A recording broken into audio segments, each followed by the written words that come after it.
Hello, everyone. My name is Dr. B2HG. Welcome to the cell. I will be your tour guide this afternoon. Now, before we enter the cell, I must discuss a few rules with you. Number 1, we will be traveling very fast and also shrinking, so I advise you that you hold on tight. And 2, please no littering or touching the organelles as they are very fragile. In 3, 2, 1. Alright. We have just shrunk to a size of under 100 microns. So without further ado, let us enter the plant cell. So in case I didn't mention it before, we are traveling through a plant cell. The main difference between a plant cell and an animal cell is that plant cells consist of a cell wall, as animal cells do not. Also, plant cells consist of one large central vacuole, as opposed to small ones. We will learn more about the vacuole later. Also, the plant cell contains chloroplasts, which we will also discuss as well. Animal cells, on the other hand, have centrioles and lysosomes, organelles that plant cells lack. Alright, so as we are first entering the plant cell, you are sure to notice this large barrier surrounding it. This is the cell wall, as I just mentioned recently. Cell walls are found in many different types of cell, just except for the animal cell. The main function of the cell wall is to provide support and structure for the cell. Now, lining the inside of the cell wall is the cell membrane. The cell membrane is a very complex organelle.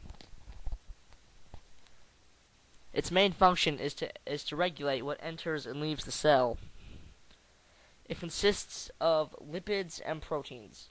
The proteins are located either inside the membrane or on either side of it.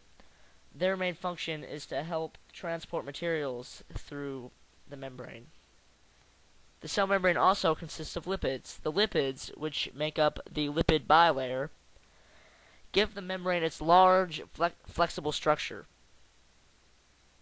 Now, there are two ways that materials can be transported through the cell membrane: active and passive transport.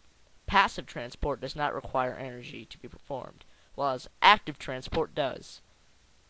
There are actually several different types of active transport, where materials are transported by pumping the proteins to help materials enter and exit the membrane. So, as you probably figured, the cell membrane is very important, and without it, the cell could not do many things, such as osmosis, which is the travel of water, through the membrane. Now, just ahead, you will notice the conspicuous large structure in the center of the cell. That is the nucleus. The nucleus is the largest organelle in the cell. The nucleus contains all of the cell's genetic information. It also regulates a lot of the cell's processes. Inside the nucleus is the nucleolus. The nucleolus is where the production of ribosomes begins. We will learn more about ribosomes later in our tour. The visible substance within the nucleus and nucleolus is called chromatin. It consists of DNA-bound protein. When cell division occurs, it condenses to form chromosomes. Now, the large structure surrounding the nucleus is the nuclear envelope. The nuclear envelope contains thousands of nuclear pores that allow materials to travel through it.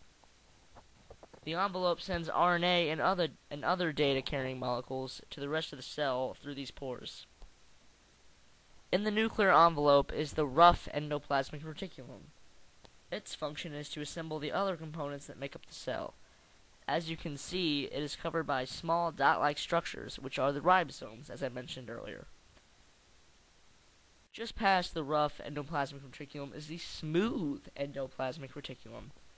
Its functions are to synthesize lipids, metabolize carbs, detoxify poisons, and store calcium. So as you see, it has a lot of jobs to do. Now, the function of the ribosomes that are on top of the rough endoplasmic reticulum are to carry out protein synthesis, which is the creation of protein. The ones that are located on top of the rough endoplasmic reticulum are called bound ribosomes. The The ones that are floating freely all around us are called the free ribosomes. Now, the substance that's filling the cell entirely, that is holding the organelles in place, and also which the free ribosomes are in, is called the cytosol, or the name for all the cytosol is the cytoplasm. As I just said, its main function is to hold all the organelles in place and keep them from getting too close to the nucleus. Now, these large green structures that are standing around the cell are called chloroplasts. Their function is to use energy from the sun in order to create food-rich molecules for the cell. This is the process that is known as photosynthesis. Now, as you might know, these organelles are only located in plant cells, and you've probably heard that plants carry out photosynthesis, which is this organelle's main function. Also, these large bean-looking structures across the cell are called mitochondria. Their function is to use energy from food to create high-energy compounds that help the cell move and develop. This substance is called ATP, which is very important for the cell to perform all of its functions. The large triangular structure that is found out here over in the cell is called the Golgi apparatus, also known as the Golgi body. The enzymes within it attach carbohydrates to lipids and proteins.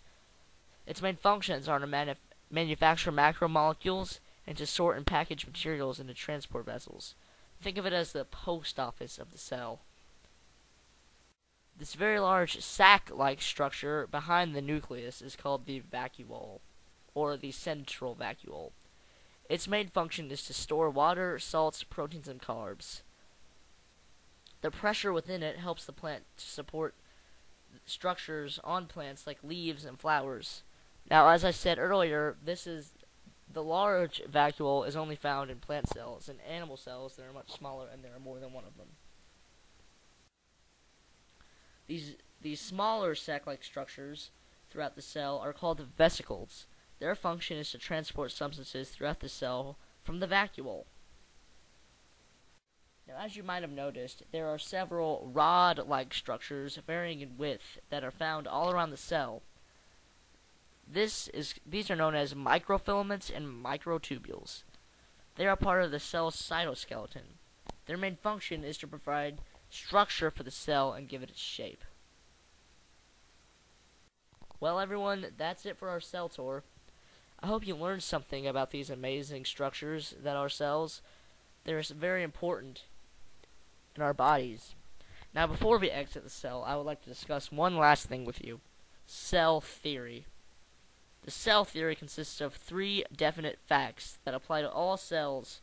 Number 1 being that all things are composed of cells, or all living things. Number 2 being that cells are the basic unit of structure in living things. And 3, that new cells are produced from existing cells. So once again, I would like to thank you for joining me on this wonderful expedition through the cell. You can exit through the door on your right. And now we are expanding to our original size. Oh, now we're back to our original size. So once again, you can exit through the door on your right and then exit through the gift shop. And then from there you can exit through the large doors. Thank you once again and goodbye. I hope you've enjoyed touring the cell with me today.